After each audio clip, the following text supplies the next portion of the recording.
ఎల్లయ్యమ్మ, ఓ పులయ్యమ్మ, రండి రండి. నా తమ్ముడు కలెక్టర్ అయిండు. మన కష్టాలన్నీ తీరుస్తాడు. మన కష్టాలన్నీ తీరిపోతాయి. 10 సంవత్సరాల నుంచి మనకు పట్టా పాస్బుక్కులు లేవు. అందుకే రుణమాఫీ కూడా రాలేదు. నా తమ్ముడు పట్టా పాస్బుక్కులు ఇస్తానన్నాడు.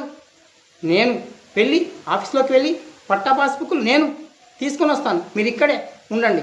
ఒరే తమ్ముడు, పట్టా పాస్బుక్కులు ఇస్తే నేను తీసుకెళ్తాను. అదేంట్రా తమ్ముడు, సొంత అన్నని నన్నే లంచం అడుగుతావా? జోక్ చేశాను లేరా తమ్ముడు. నీకు లంచం నేను తెచ్చాను కదా. ఈ పర్సులో 20,000 రూపాయలు ఉన్నాయి. లంచం తీసుకో. ఏసీబీ ఆఫీసర్లు రండి రండి, వీడిని రెడ్ హ్యాండెడ్గా పట్టుకోండి. నా తమ్ముడు నా దగ్గరనే లంచం తీసుకుంటున్నాడు. వీడు కలెక్టర్ అయి ఉండి కూడా లంచం తీసుకుంటున్నాడు. మీరు వెంటనే విని అరెస్ట్ చేయండి. యావజ్జీవ కారాగార శిక్ష వేసేయండి.